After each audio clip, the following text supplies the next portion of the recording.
This is a test. Do not go to the nearest shelter. Do not get out paper and pencil. This is merely a test of your will. A test of your ability to withstand a long-winded one-way conversation. This conversation was primarily meant for Duane Allen Kuss, Lori Jo Kuss Smith, Todd Jeffrey Kuss, and Jerry Lee Kuss. If you spell the Kuss with a K, or you call it Kuss, as in German, makes no difference. I'm still the same guy. You're the same kids.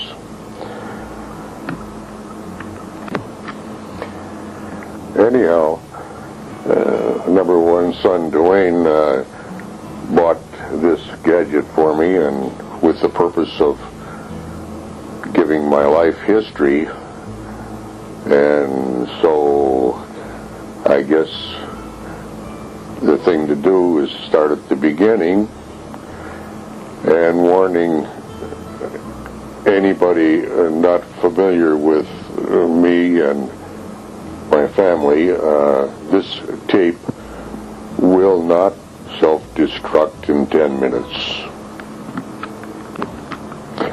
In the beginning, I, Daune Duane Kuss, was born October 15th, 1929 in Blue Earth of Faribault County on the Grandma Warner's farm,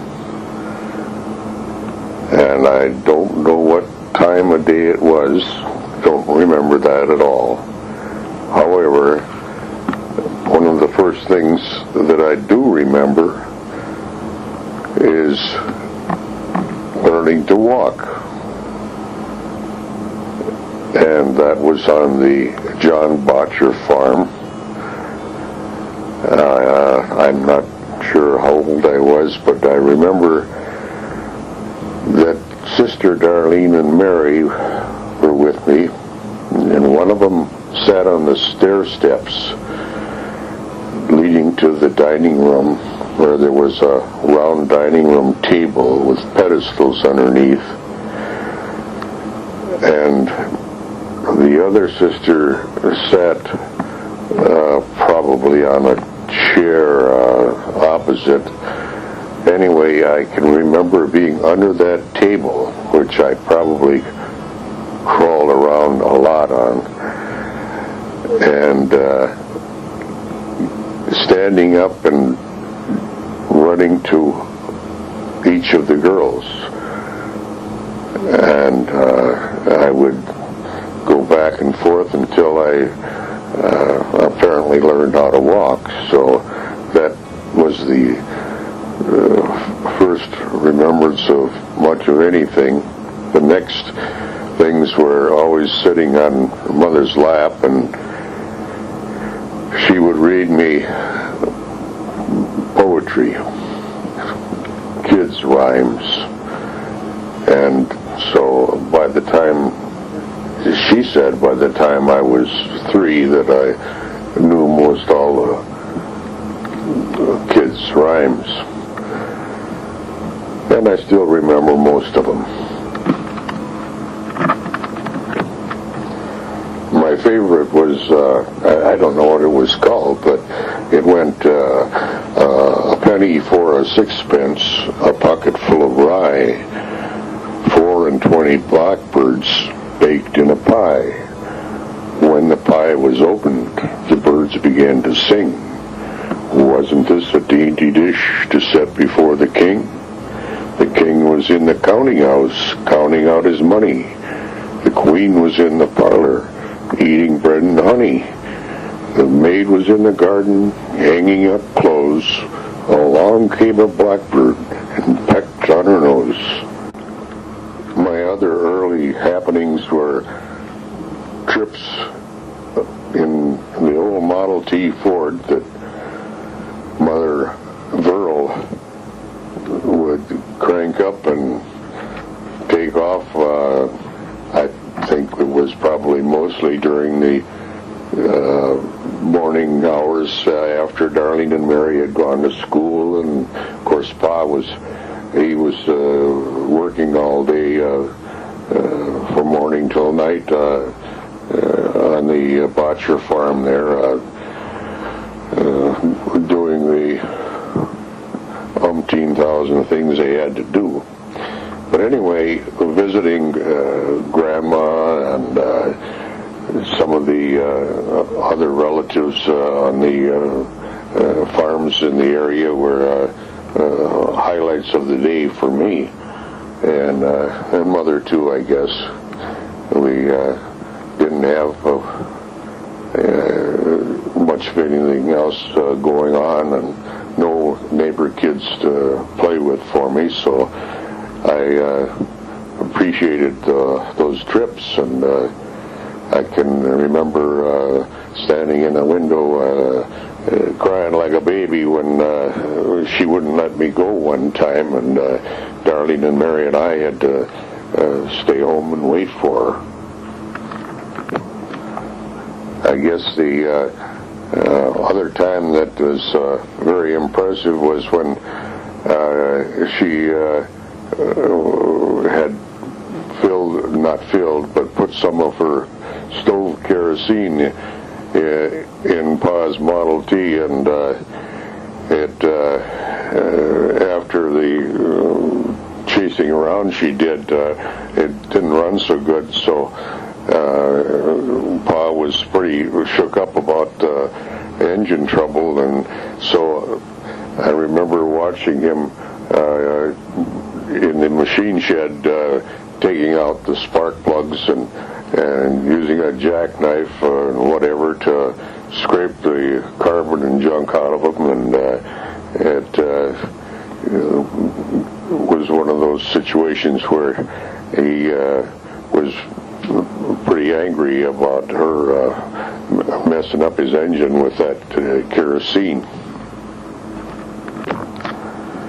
Then there was a time when I had a birthday, and Uncle Paul and Nellie Kuss were down there at the time, and Uncle Paul bought me a jackknife, and it was had kind of a blue pearly sides on it. You know, it was a real pretty knife. I'm sure it was one of the 5-cent jobs, but anyway.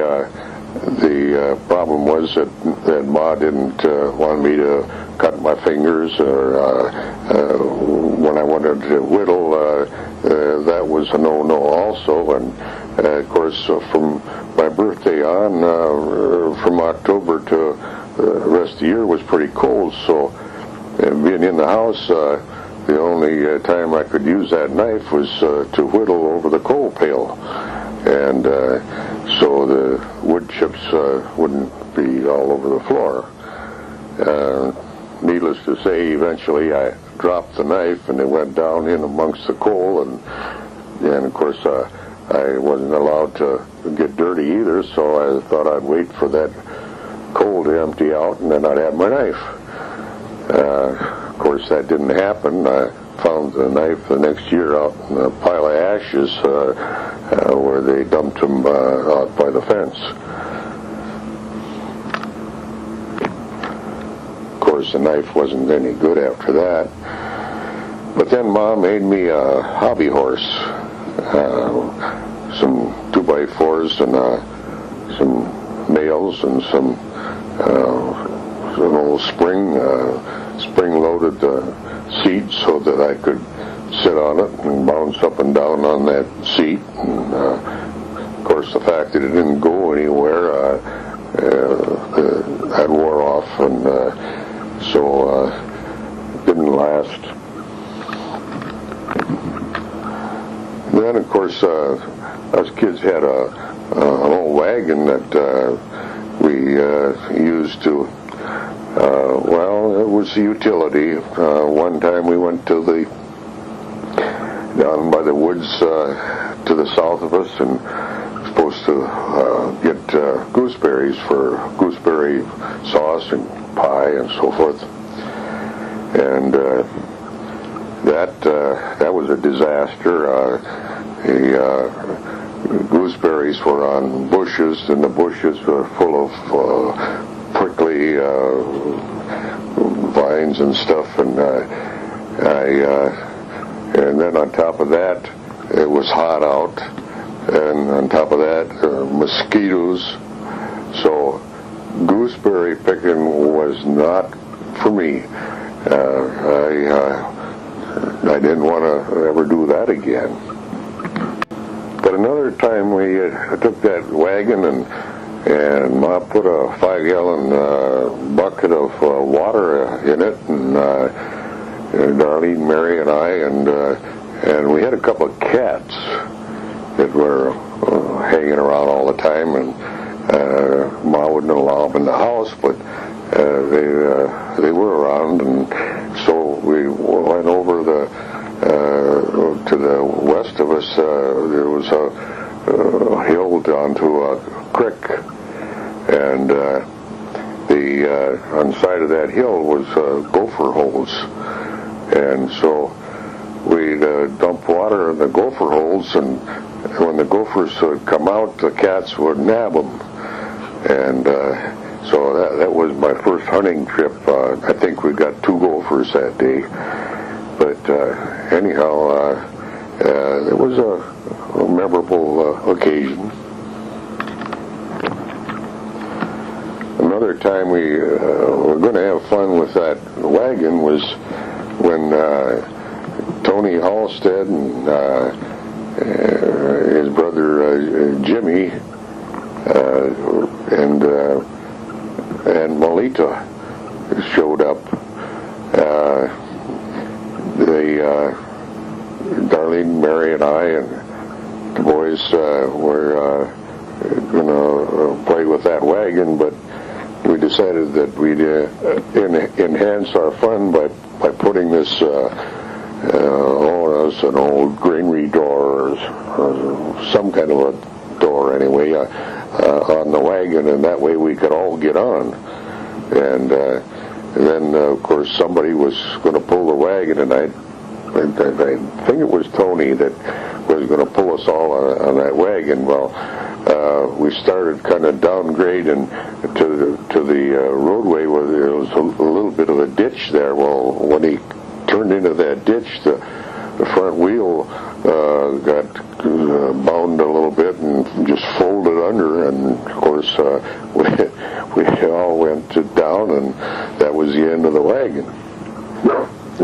Without any friends to play with around there, I was happy to see anybody, but one of the events that was a highlight was one of the friends that did come with, it was he was probably an 18-year-old kid, but he would come with the grown-ups, and they would, like on a Saturday evening, they would, they'd probably bring a few beers or something, I'm not sure what, but for some reason or other, Pa and them would be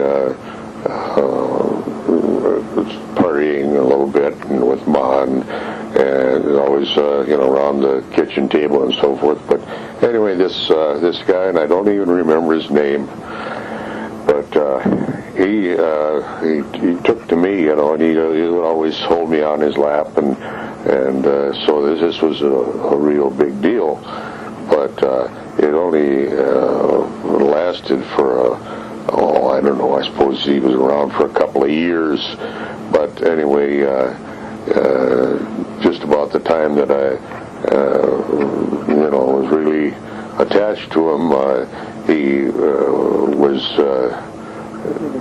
killed by a fallen tree when they were cutting wood for for the winter, I guess. That was a real bummer. Then another highlight was when Marlon was born, and he had I don't remember exactly what time of the year it was, but it must have been cold weather, because the house was shut up pretty good, and stove going, and the Aunt Elta was out for a couple of days, and I can remember a big session with her washing clothes and so forth, and so that was kind of a highlight. One time, Sister Mary and I was on a Saturday, and I don't know exactly what, but I know we talked Ma into letting us go down to the creek and supposedly play on the ice. And so we went down there, and of course it was kind of over the hills, so Ma couldn't see us. And so we decided we'd go down and follow the creek and go somewhere a little ways. And so we made our way down along that creek, and it went northward all the way up to the schoolhouse. And so that was a real big deal for me to get to go that far away without Ma calling me back. But we got away with it. We made our way home, and I don't remember. Mary probably caught heck for doing it, but anyway, it was kind of a fun deal. And remember, we'd on that icy creek, we could run, and I think there wasn't much snow yet, but anyway, we could run and slide on that ice, and I think that was probably my first encounter with icy conditions. One of the other things we did was Pa hooked up his the left rear wheel on his old Ford Model T to a belt that ran a saw, and they would saw up the wood in the fall instead of chopping it, they sawing pieces for the fireplace. Well, it wasn't a fireplace. We had an old wooden stove in the house to keep warm, and so they ended up with a big pile of wood out there. And of course, naturally, I couldn't get real close. They'd always keep me a long ways away from that saw and that belt running, but it was sure fun to watch. The summer harvesting was always super to watch too. When they brought in the old steam engine, and well, they didn't bring it in. It was down the road about eighth of a mile down the driveway toward the main road, and they set up a threshing machine with that steam engine, and then of course farmers around that, bring in hay bales for making harvesting the grain. And that was a big deal. And then another time when they were going to make hay bales, square hay bales, that time Cousin Boyd was down with Uncle Bruno and Aunt Edith, and so that was a big time. Darlene, Mary, and I, and Boyd, and we kind of follow also that hay baling machine, and it was great fun, but it didn't last too long that day, because when I went to run to catch up with them, I stumbled and fell and got a piece of stubble went into my eye on the side, and just enough to hurt like heck. And of course I couldn't see anything for a while, and that spoiled the morning for me. But then I made up for it at noon. They all came in for dinner, and one hayrack had a couple of young spirited horses that were a little wild, so they tied them up right by the back door.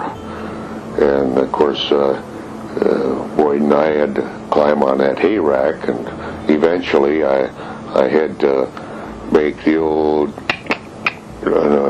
sound for the horses to go, and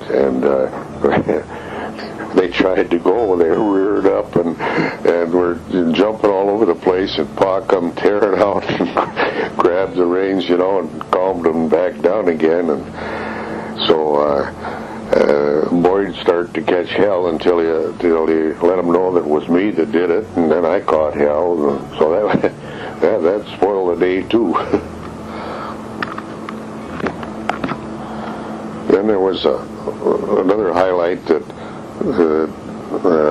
was big fun news, and that was when Darlene got cornered by one of the sheep, the old buck sheep, who had heard hiding from him down by the one of the sheep shed or someplace down there in the pasture. And then another day, I think it was a Saturday probably, when one of the Botcher kids, Donald, that was, I suppose he was probably about 12 years old, but anyway, he was old enough to help out over there, and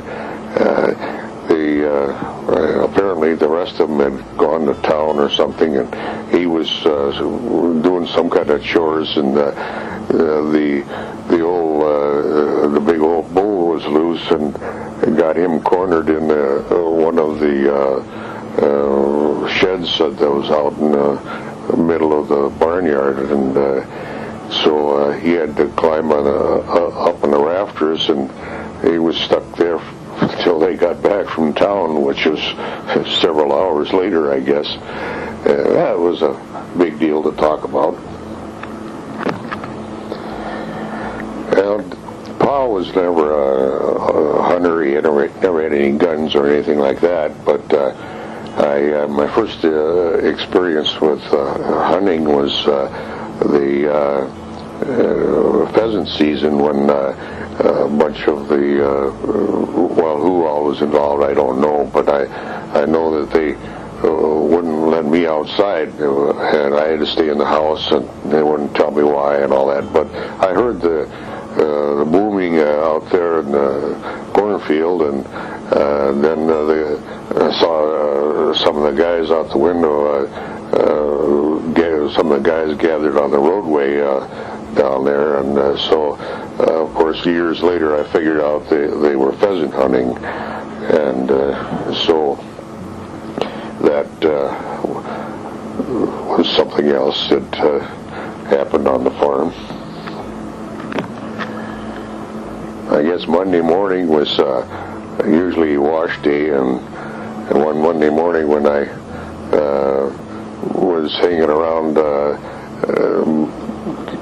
bored with for something to do, when Ma was washing clothes, I stuck my head through the rungs on one of these I don't know what they call them. Was it probably a tub rack or something that would where they had folded it down, and then set a tub on it, and Anyway, I got my head through the rungs, and because of my ears, I couldn't get it back out again. Well, Ma panicked, and she pretty cool most of the time, but something panicked her on that, and she had to go to the phone and call over to Botcher's, and Pa's supposed to come home right away, and so then she runs and gets a saw, and she saws off the rungs and gets me out of that contraption. But if she'd stopped to think, all she would have had to do was put a little soap water or Vaseline or something by my ears, and I'm sure she could have pulled the rungs apart far enough. I would have got out without breaking that outfit.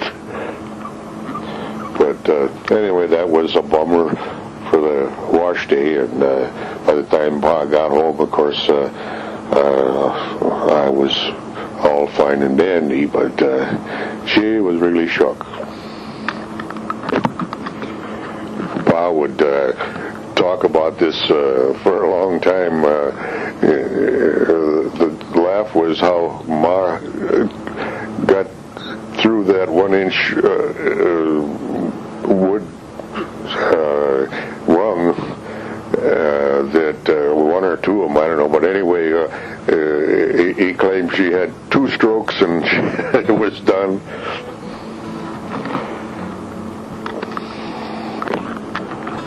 Well, Ma was not only big, but she was strong, and so whether it's the saw or a hammer or an axe or cranking the Model T or moving a piano. Incidentally, I would help her sometimes with the furniture. She would, if it was an old piano, which was big and heavy, she would put the broom under one end, and she'd take the other end, and she'd have me just guide the broom handle where she wanted to go, and we'd slide that thing, whatever it was, anywhere she wanted it. I know one time she took wanted some kind of a dresser upstairs, and she had me on the broom handle going up the steps with that thing. She was on the bottom end, and I just steered the broom handle, and we took that dresser up the steps, and that was how she managed to do things that when he wasn't around. As far as entertainment, the local towns would compete for grocery selling, which was usually a Saturday affair, and so there was a little town, I think it was Delavan, that would advertise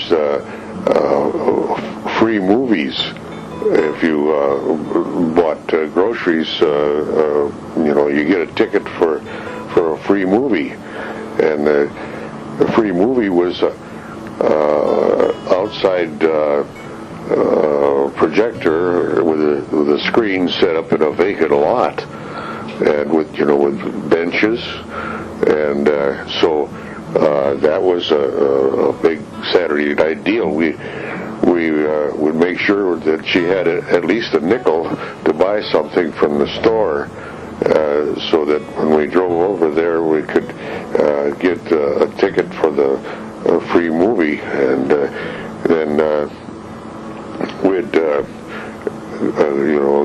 usually go right after supper, and without daylight saving time, it would start getting dark, somewhere around 8 or 9 o'clock, and if we could withstand the mosquitoes, then we would end up seeing a free movie, which was usually a cowboys and Indians deal of some kind, but it was a big deal, and of course, if I made it through the movie, which I usually did, I'd usually fall asleep in the car on the way home. But that was a big deal that I can remember we had done, not a real lot, but probably half a dozen times that I can remember. Of course, that was probably one of the starts of my dreams. When I was a kid, most of my life I dream every night, and I don't know how much I did when I was a little kid, but I can remember the one dream I had. I had dreamt that there was an Indian kind of hanging around on the farm there outside my window. Well, my window was upstairs, but it was, the Indian was walking around down below in my dreams. And when I went to tell Ma about it, I apparently didn't. Maybe I got realism mixed up, because she thought that I was telling her about really seeing an Indian, and it was. So she got madder than heck at me. She was ready to give me a paddling for lying. And so anyway, that was a kind of a controversial thing when I was small. I had to separate my dreams from reality, I guess. One of the things we also had to put up with was a prohibition. No beer or booze or anything, and Ma took it real seriously. She didn't care much for booze, beer, or smoking or anything like that, and so that was fine. But old Uncle Al Fales, Dad's sister, Rose, which she was also, Adelia was her name, but Al liked to call her Rose. Anyway, they liked their booze, and one time on a Sunday, Ma and Pa had a big row because the night before, her and Pa had gone to this party, and it was a dance party somewhere, and old Uncle Al had talked Pa into putting this pint of booze in Ma's diaper bag. She had apparently taken Marlon along to the whatever party it was, and ended up that old Al ended up with his little bottle of booze that had been in Ma's diaper bag, and of course that was a real serious deal. Heard about that one for a long time. Of course, sometimes later, old Uncle Al and Rose kind of redeemed themselves by playing for us at a Saturday night hoedown party that they had there on the farm. Al played a violin, and Rose played a mandolin, and so they played at parties, and it was a big time deal, and so that was another event that I didn't get to stay up for. I had to go to bed. So, but I know that they were having a good time there by the time I went to sleep. Of course, this was probably about the time that the prohibition had been repealed, somewhere in there, that they could forget that booze problem with old Uncle Al. was about this time also that they had the daughter Marcella, and to get her in with the group, they taught her the drums, bought her a beautiful set of drums, and so they had her playing with them in later years, I guess.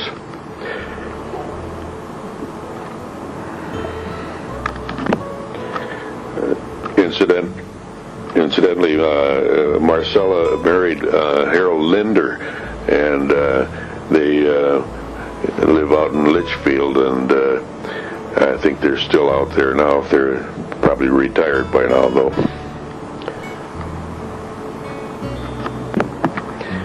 He's the one that got rich digging ditches for farmers for all this field tile draining and that. Right after World War II, they wanted more farmland available, so they were paying the farmers to drain all their wetlands, and Harold got in on that and made a fortune.